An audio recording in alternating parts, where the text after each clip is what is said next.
विधानसभा का सत्र चल रहा है, ऐसे में सीआरपी और बीआरपीएससी के लोग यानी शिक्षक विभाग में एक पद होता है, उस पद के कर्मचारी है, लगातार अपनी मांग को लेकर के यहाँ पे इस खुले आसमान के नीचे आप देख सकते हैं, ये बरसात का मौसम है और पूरे झारखंड से ये कर्मी आए अपने डिमांड को लेकर। कह सकते हैं कि मानदेय पे ये लगातार संघर्ष कर रहे हैं, अपनी आवाज़ को सरकार तक पहुँचाने की बात कर रहे हैं, लेकिन सरकार इनका कहना है कि अनदेखी कर रहे हैं। क्या मामला है पूरे, इनसे जानते हैं कि कोशिश करते हैं। क्या है पूरा मामला? पूरा मामला 2005 में हमारी नियुक्ति हुई, विज्ञप्ति पत्र सचिव झारखंड सचिव अशोक कुमार सिंह के द्वारा 2206 लेटर नंबर 2207 लेटर नंबर के तहत हमारी सब्जेक्ट वाइज नियुक्ति की गई, स्पेशलिस्ट साइंस में, मैथ, साइंस और इंग्लिश पे। और उस समय हम लोगों का मानदेय 100 रुपये प्रतिदिन था और आज धीरे धीरे बढ़ कर के समय काल अनुसार हमारा मानदेय बढ़ता गया, लेकिन विगत 6 वर्षों से हमारा मानदेय स्थगित है। हमारे ऐसे कार्य में अन्य कर्मियों की एक मानदेय सम्मानजनक है। हमारे साथ जो बाद में भी नियुक्त हुए उनका वेतनमान आज की तारीख में 40 से 50 हज़ार है, लेकिन आज हमारा मानदेय 15,500 और 16,500 की है, जो एकदम बहुत ही निम्न है, दैनिक मजदूरी से भी गई बीती है। जबकि हम लोग पीजी है, एमएससी है, एमए है, और इस स्थिति में अब कार्य करना हम लोगों के लिए और परिवार पालना बहुत भारी मुश्किल हो रहा है। विधानसभा के पटल पे यानी सरकार के करीब आपका मामला उठा है या कि नहीं? हाँ, कई बार उठा है, कई बार उठा है। हमारे विधायक आपके प्रदीप चौबे जी भी उठाए हैं, पूर्णिमा सिंह जी उठाई हैं, डुल्लू महतो जी उठाए हैं, जीतन राम जी भी उठाए हैं, हाँ, दीपिका पांडे जी उठाए हैं। लगातार विधानसभा के पटल पर भी इनकी मांगों को उठाया गया है विधायकों द्वारा, लेकिन इनका कहना है कि अभी तक इनकी जो मांग है पूरी नहीं हो पाई है। लगातार ये आंदोलन इसी बरसात के मौसम में सड़कों पर बैठ के कर यानी अपनी आवाज़ को सरकार तक पहुंचाने की कोशिश कर रहे हैं। ये विधानसभा का मुख्य द्वार है और इसी से मंत्री और सारे विधायक और मुख्यमंत्री जाते हैं, लेकिन आवाज़ उनके तक नहीं पहुंच रही। इसलिए अपने साथ ये किस तरह से ये अपने प्रदर्शन को जारी रख रहे हैं, हम आपको दिखा रहे हैं कि ये इसी अंदाज में अपने प्रदर्शन को जारी रख रहे हैं। और दुर्घटना बीमा का भी, परियोजना के भत्ता की भी मांग करें। क्या है और कुछ मांगे, इन्हीं से हम जानने की कोशिश करेंगे। क्या कहेंगे? देखिए, हम लोग 18 साल से यहाँ सेवा दे रहे हैं और जो हमारे साथ नियुक्त हुए थे वो आजकल चौगुना मानदेय वेतन प्राप्त कर रहे हैं। अब एक छोटा सा एग्जांपल देते हैं, हम लोग भविष्य निधि कटौती की मांग करें तो क्या ये मांग मेरा गलत है? आप छोटे से दुकान में चले जाइए, 7 से 10 लोग काम करते हैं, उनको भविष्य निधि कटौती मिलती है और हम 18 साल से सेवा दे रहे हैं और हमें सरकार उपेक्षित कर रही है। जब हम ज्ञापन देने की बात करते हैं, विधानसभा सत्र में क्वेश्चन उठाने की बात करते हैं, सब कुछ हुआ। 18 साल से सिर्फ आश्वासन के सिवा कुछ नहीं मिला। आज हम लोग 15,500 16,500 पे खट रहे हैं।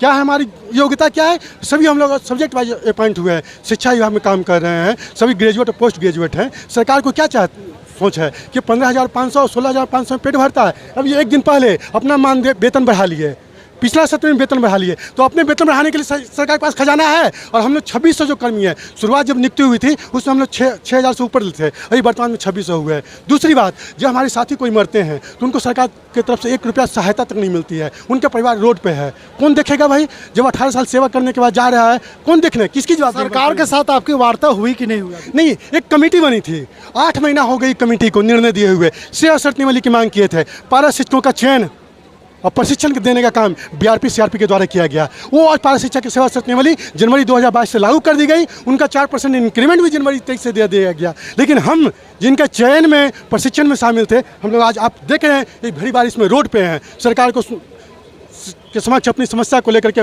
बार बार माननीय विधायक शिल्पी नेहा तिर्की जी भी आवाज़ उठाए हैं, माननीय विनोद सिंह उठाए हैं, संजीव सरदार जी उठाएं। सही माननीय विधायकों का मैं आभार व्यक्त करता हूं कि सरकार तक आवाज़ पहुंचाएं, लेकिन सरकार क्यों नहीं सुन रही है, उनकी मंशा क्या है, ये समझ से परे है। हम लोग को जब पीड़ा हद से जब बढ़ गई है तब यहाँ भी भरी बारिश में हम लोग रोड पे हैं। अपने लिए नहीं है, अपना जीवन तो व्यर्थ हो गया। 50 साल देख रहे हैं सभी, आप कैमरा घुमा के देखेंगे सभी को हम लोग 50 क्रॉस कर गए हैं, किन्हीं का 5 साल 7 साल से बचा हुआ है। और हमारा संघर्ष अपने बच्चों के लिए है, उनका भी सुरक्षित करने के लिए हम लोग रोड पे खड़े हैं। अपना जो होना था जो हो गया। ये आंदोलन पेट का है, ये आंदोलन रोजगार का है, ये आंदोलन भविष्य का, यानी कह सकते हैं कि जिस तरह से अपने भविष्य को लेकर लगातार ये संघर्ष कर रहे हैं। और इनका कहना है कि लगातार जिस तरह से सरकार और यहाँ के मंत्री और विधायक अपनी मांगों को लेकर के विधानसभा के पटल पे लगातार वो पूरा कर रहे हैं, लेकिन इन कर्मियों का आंदोलन सड़कों पे आंदोलन कर रहे हैं, सड़कों पर उतर के खुले आसमान के नीचे, बारिश के नीचे, उसके बाद भी इनकी बातों को नहीं माना जा रहा है। यही आक्रोश है। 5 साल से 1 रुपया वृद्धि नहीं है। 5 साल पहले जो मानते था 15,500, आज भी 2023 में 15,500 है। हेमंत सरकार से मैं पूछना चाहती हूँ कि क्या ये सही है आपका निर्णय? यही आपका सरकार हेमंत हिम्मत, हम लोग कह के आए थे हेमंत आया है तो हिम्मत आएगा, हिम्मत अब टूट गया है।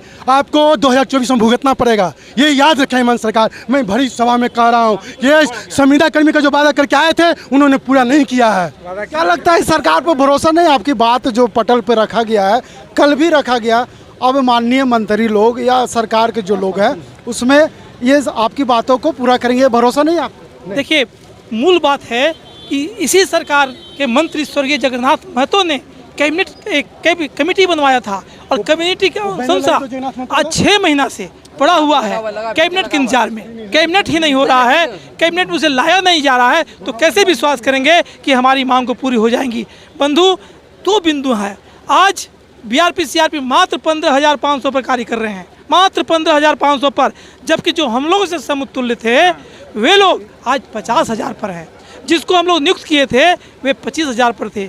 स्वर्गीय जगन्नाथ महतो ने हम लोगों को कहा था, मरने से करीब 1 महीना पहले की बात है, हम लोग उनके आवास पर गए थे कि मैं 12 मार्च को कि मैं जा रहा हूँ चेन्नई, आ रहा हूँ तो सबसे पहले बीआरपी सीआरपी का कल्याण करूँगा, क्योंकि ये सबसे दबे कुचले और सबसे योग्य प्राणी है। आज झारखंड में अगर सबसे अधिक योग्यता रखते हैं तो बीआरपी सीआरपी, और सबसे अधिक कम मानदेय पर कार्य करते हैं तो बीआरपी सीआरपी। कैसे विश्वास करूँ सरकार पर? कैबिनेट पर हर कैबिनेट में कहते हैं कि इस बार कर देंगे, इस बार कर देंगे, यहाँ तक कि कैबिनेट के प्रत्यक्षा में हम लोगों का कमेटी का अनुमोदन पड़ा हुआ है। मुख्यमंत्री महोदय शिक्षा मंत्री भी हैं, ये नज़रअंदाज कर रहे हैं। मजबूर होकर हम लोग को आना पड़ा है और माननीय मुख्यमंत्री महोदय से मांग करते हैं कि कम से कम जो कैबिनेट जो कमेटी ने अनुशंसा किया है उस फाइल को कैबिनेट में पारित कराएं, ताकि बीआरपी सीआरपी शिक्षा में अमूल्य योगदान दे सके। इसी शब्दों के साथ हम ये कहना चाहेंगे कि बीआरपी सीआरपी इस राज्य की धरोहर हैं। अब बीआरपी सीआरपी जैसा योग्य व्यक्ति पूरे झारखंड में खोजने पर नहीं मिलेगा। चलिए, हम आपको दिखाने की कोशिश कर रहे हैं कि बीआरपी सीआरपी सेवर्त नियमावली है ना अविलंब, यानी देख सकते हैं कि ये पूर्व शिक्षा मंत्री थे जगन्नाथ महतो जी, लगातार इनके साथ अहम बैठकें की थी, अहम मीटिंग किए थे। उसके बाद इन्होंने जो वादा किया था, वादा करने से पहले स्वर्गवास हो गए, लेकिन फिर भी इन कर्मियों को उम्मीद है कि शायद उनकी बातों को अमली जमा पहनाया जाएगा। क्या कहेंगे, बरसात के मौसम में भीग रहे हैं, तबीयत खराब हो जाएगी, क्या होगा आप लोगों का? जब भविष्य खराब हो गया तो तबीयत खराब की चिंता नहीं है, बस बच्चा का भविष्य के लिए हम लोग रोड पर हैं। और ये तो स्टार्ट है, अगर सरकार नहीं सुनेगी तो और नज़दीक जाएंगे, वहाँ भी नहीं सुनेगी तो और नज़दीक जाएंगे, और उस हद तक जाएंगे जब तक हमको या तो बर्खास्त कर दे सरकार, या तो हम लोग की मांग जो है उसको पूरा करे।